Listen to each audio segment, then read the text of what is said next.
Prime Minister going on about? We're talking about illegal immigration. He wasn't given visas.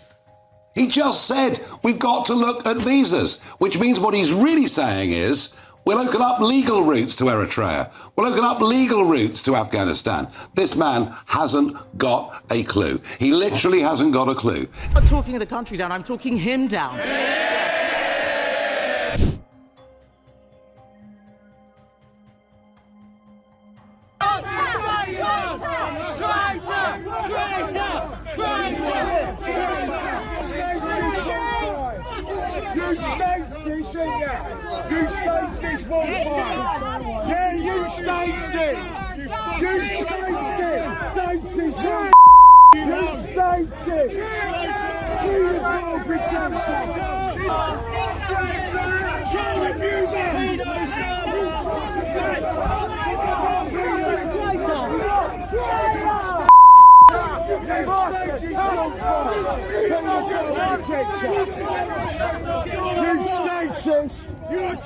This from Hev, who says Starmer is just working at what he wants, sod the country and everyone else. He is a sneaky, backstabbing traitor to the British. Keir Starmer should be called Darth Utrendus, master of gradual betrayal and shadow deals, says Starmer. Keir Starmer stepped into the glare of the spotlight, expecting polite applause, maybe even a few cheers.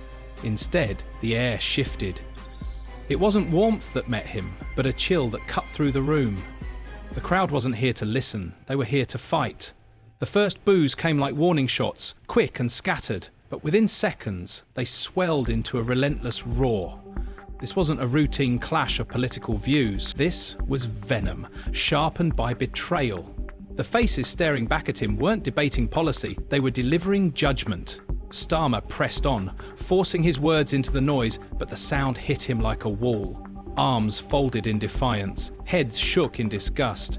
Voices rose, spitting shame and you broke it, until it was impossible to pretend he still had control. It wasn't opposition anymore, it was rejection, public, raw and unfiltered. And it was clear this storm wouldn't blow over.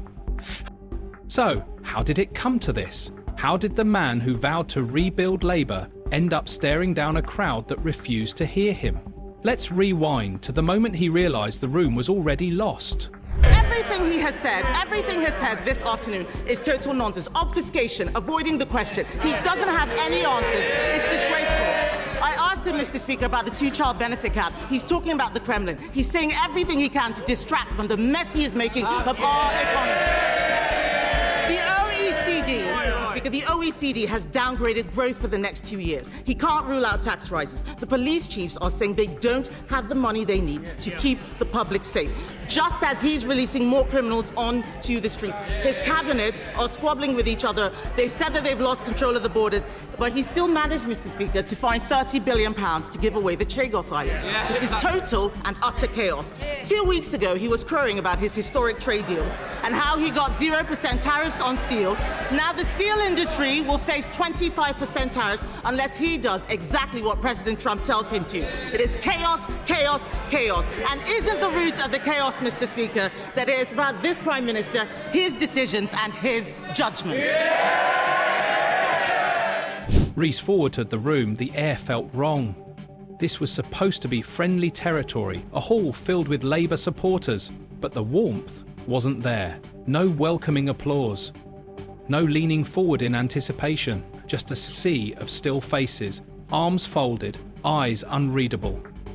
He started anyway, rolling out the familiar lines on the economy. Fiscal discipline, stable growth, a vision for the future. But every word seemed to land with a dull thud. The room didn't lean in, it leaned away. Expressions stayed flat. A few glanced at their phones. The silence wasn't respectful. It was heavy. Then came Brexit. Starmer tried to walk the tightrope, giving just enough to each side without committing to either. But instead of bridging the divide, it widened. People exchanged knowing looks. Chairs creaked as bodies shifted. The quiet tension was turning into something sharper. It all snapped when he moved to foreign policy, specifically Israel and Gaza. Starmer dismissed calls for a ceasefire as unrealistic, and in that instant the temperature in the room dropped even further. The crowd had been holding back. Now they were ready to let him know exactly how they felt. I'm here to speak to this man, not your security. You have failed me. Thank you. Okay. I've been a Labour voter my entire life. You have failed to be the opposition. You have failed to ask whether lockdown was functioning. Just behind. Can we just Do you understand? Can we go in? Thousands of people have died because you have failed to do your job and ask the real questions.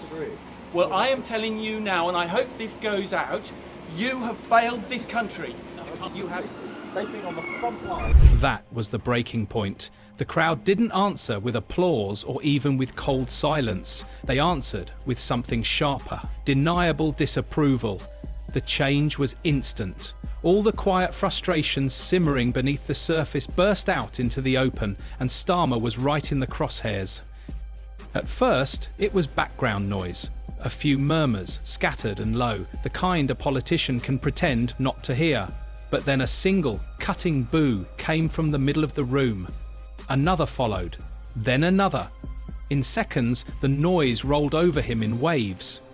This wasn't an audience listening anymore. It was an audience turning.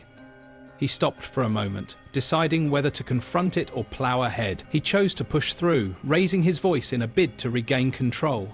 But the harder he tried, the more defiant the room became. Shouts started breaking into his sentences, sharp and specific. A woman at the front stood, her voice cutting clean through the din as she demanded answers on healthcare and child services. Her challenge lit a spark. Others joined in. This wasn't an organised protest at the door. This was rebellion happening right in front of him, within arm's reach. Child abuser! You child abuser! You child abuser! Where's Jimmy Savile? Where's Jimmy Savile? Where's Jimmy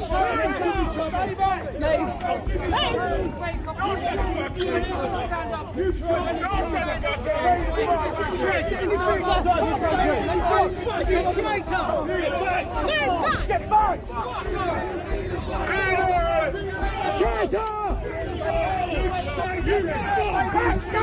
This was rebellion happening right in front of him, within arm's reach.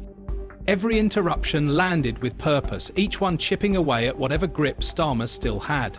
He tried to push through, speaking over the noise, but it was no use. The crowd wasn't waiting for a Q&A. They had already judged him, and the verdict was final. The atmosphere boiled over. These weren't opposition hecklers. They were Labour loyalists, people who had once cheered his rise. Now they stood firmly against him. Discontent had hardened into rejection. Then the chant began. Soft at first, almost a murmur. We are in crisis. It looped again, louder, until it rolled through the hall like an air raid siren. Voices multiplied. The words grew heavier, sharper. Some called for change, others demanded accountability. A few simply turned and walked out, their silent departure speaking louder than any shout. Even the Labour MPs behind him couldn't mask their unease. One stared at his notes but never lifted his pen. Another kept her eyes locked on her phone, pretending to check something important. Their body language betrayed them. They weren't here to back him up. They were watching a moment unravel, with no idea how to stop it. Anyone remember voting for this?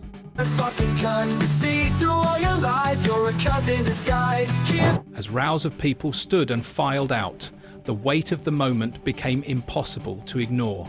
Starmer's voice strained above the noise, but it was wasted breath. The speech was over in all but name. The audience wasn't just leaving the hall, they were walking away from him entirely, both physically and politically. In the days after, the fallout deepened. For many inside Labour's base, that night confirmed an uncomfortable suspicion that had been building for months. Keir Starmer was no longer speaking for them. A leader once praised for steady, pragmatic judgment now seemed disconnected, hesitant and unsure.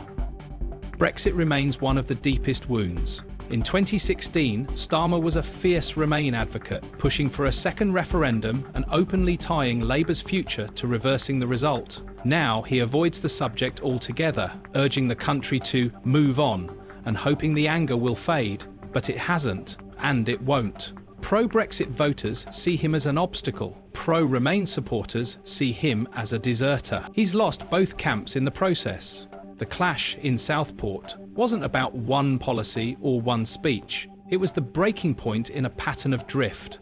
Supporters weren't responding to a single moment, they were reacting to months of diluted positions and cautious half-steps. The man who once promised conviction now looked more concerned with avoiding offence than leading. On the economy, his platform echoes a conservative script. Talk of fiscal discipline and balanced budgets designed to soothe moderates, but alienating Labour's traditional base. On foreign policy, his refusal to back a Gaza ceasefire wasn't seen as pragmatism, it was viewed as moral abdication.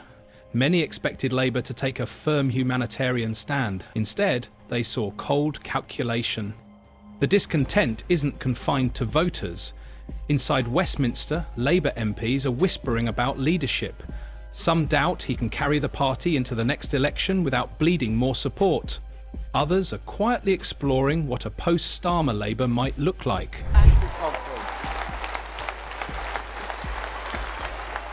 True democracy is citizen-led. Politics needs an update. We demand a people's house. We demand a people's house. We are in crisis. We are in crisis. Our future is deafening. Then came the Trump pivot, a move that stunned even his allies. After years of denouncing Donald Trump as a dangerous and divisive force, Starmer suddenly praised elements of his foreign policy and floated cooperation with a possible second Trump presidency. For the party's grassroots, this wasn't strategy, it was surrender. The same man who once cast Trump as a threat to democracy now seemed willing to align with him for political convenience. These shifts aren't being read as adaptive leadership. They're being seen as the abandonment of long-held principles, and each one chips away at Labour's identity. Supporters aren't angry because he's changing positions. They're angry because they no longer recognise the party they fought for. Even on security policy, where Starmer called for updating laws to address modern terrorism, the message felt vague. Critics see it as another broad statement with no clear action, a performance of leadership rather than the substance of it. Labour's identity crisis is no longer subtle. Every new pivot blurs the party's image further. Voters sense uncertainty, and in politics, uncertainty is fatal. Online, frustration is boiling over. Long-time members accuse the leadership of chasing swing voters while neglecting the people who built the movement. The passion that once fueled Labour is being replaced with apathy, mistrust, and quiet resignation. And the whispers inside the party are growing louder. No one wants to fracture Labour in the run-up to an election, but pressure is mounting. Southport was not an isolated flashpoint. It was the clearest sign yet that the bond between Starmer and his base is breaking. What once looked like careful strategy now feels like drift. Starmer, once the figure of stability, increasingly appears trapped between the leader he wants to be and the one his party needs. The boos, the chants, the walkouts, they came from his own supporters, and that's what makes them dangerous. His team can spin it as a one-off, the product of a bad news cycle or an unusually vocal crowd, but that ignores the bigger truth. The disconnect is real, and it's growing. The speeches sound more like crisis management than vision. The leadership feels more like damage control than direction. Brexit remains one of the deepest wounds. In 2016, Starmer was a fierce Remain advocate, pushing for a second referendum and openly tying Labour's future to reversing the result. Now he avoids the subject altogether, urging the country to move on and hoping the anger will fade. But it hasn't, and it won't. Pro-Brexit voters see him as an obstacle. Pro-Remain supporters see him as a deserter. He's lost both camps in the process. The clash in Southport wasn't about one policy or one speech. It was the breaking point in a pattern of drift. This isn't about one bad call. It's about a slow erosion of trust. The Labour Party that once stood for working-class power and unapologetic progressive ideals now feels uncertain of its own purpose. And if Starmer doesn't find a way to close that gap, the next revolt might not happen in a public hall. It might happen in the parliamentary committee rooms, behind closed doors. Starmer promised to unite Labour. Instead, he's presiding over a movement on the verge of open rebellion. Southport wasn't just a bad night, it was a warning shot. The question now is whether he can still pull the party back, or whether history will remember this as the moment the tide turned. Let us know where you stand in the comments, and if you want more no-spin political breakdowns, hit like and subscribe. This one is far from over.